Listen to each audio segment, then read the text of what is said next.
Good afternoon, everyone, and a happy Sunday, and indeed a happy 1st of July because it's the first of the month. Firstly, I just want to say hello again to my 13, 14, 15-year-olds, 16, 17, 18-year-olds, 19, 20, 21-year-olds in Niger, Ghana, West Africa, and the wider African continent, and hopefully the world. This is Pauline Tomlin, Insightful Angel here again with another message. Firstly, I'd like to say I didn't post last week because I just wanted to do and honour myself and be true to the words that I say, and I was incredibly tired and really exhausted with a hell of a lot of work pressures and deadlines, and I really just wanted to rest, and so I allowed myself that opportunity.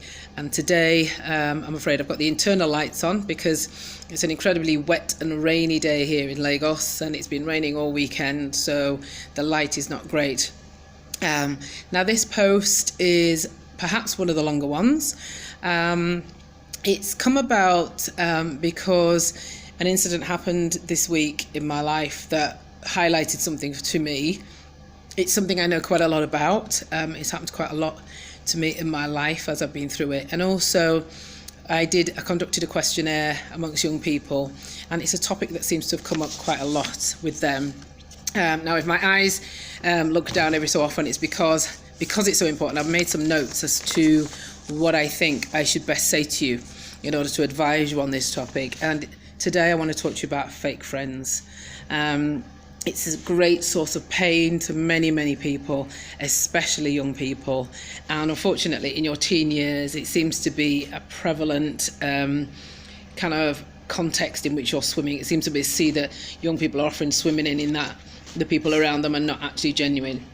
So what I'd like to say today, first of all, is how do you recognize a fake friend? Many of us just know that something doesn't feel quite right, but we question ourselves rather than question the friend.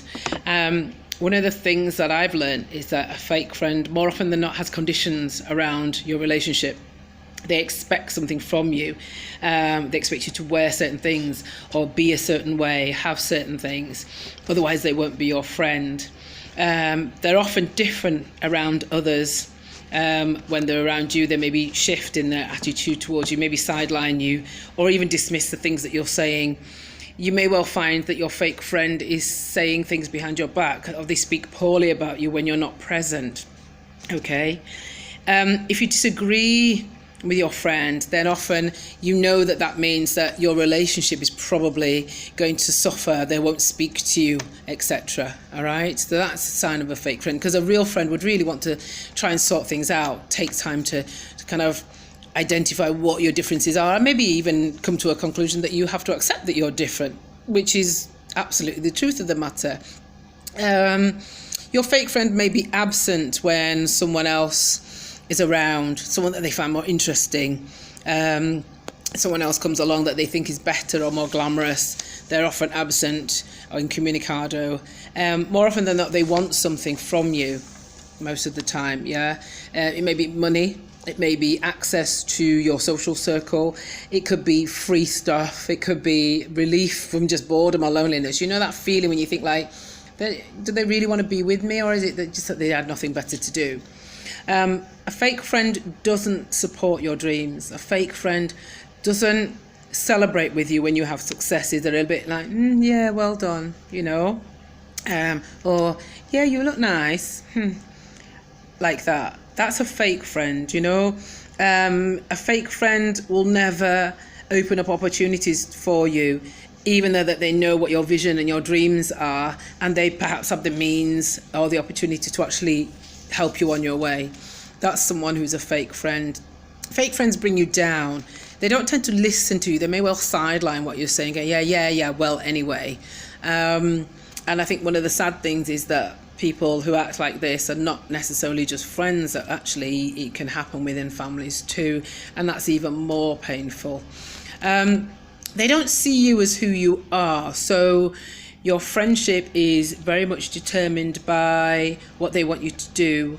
And if you change in any way, then they won't accept that. They don't accept that you're allowed to grow and that you have the space to be you. That's telling you that they're not accepting you exactly for who you are, but they're accepting you for the things that you'll do that fits in with what they think you should be, or who they think you should be, or where you should be at.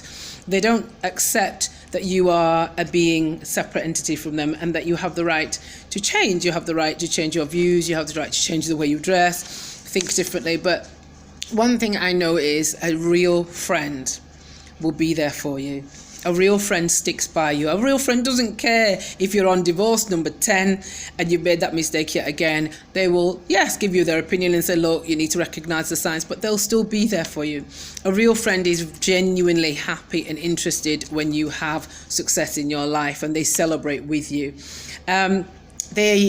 They'll be there without judgment. That's a key thing. I think you need to look for non-judgment. If your relationship with your friends is conditional, if it's based on judgment, and if you just get a feeling like this, they just kind of demean me in some way, or they kind of make me feel small, or they chastise me, they're not being a real friend. Now, what I will say to you, young people, is clear those people out of your life, because the more that you focus and stay with these kinds of people, the more that it actually brings you down in terms of how you think about who you are, and it can take you longer to pull yourself out of the negative thought spiral and the chastisement, self-chastisement that goes on in your head. And also, if you get rid of those people, it clears the path for the right kind of people to step into your life, those people who will accept you for who you are. In order to tell a real friend, when you have nothing to give but yourself, that's when you know you've got a real friend, because they'll be there for you and they want to be with you because they're with you because of who you are in the very deepest part of who you are. That's how you tell a real friend. And if you've got fake friends around you, yes, you might have some moments of loneliness, of aloneness, I would say, rather than loneliness. But once you clear them out, you are opening up the path to having those people who will be true friends, non-judgmental, who will accept you for who you are, walk in. So clear out the fake friends in your life and allow those people that you deserve to have in your life step to you. I've been Pauline Tomlin, Insightful Angel, and for today, that's my message. Make sure that you are not a fake friend, and know that you deserve to have genuine friends within your life. Thank you for now. Bye.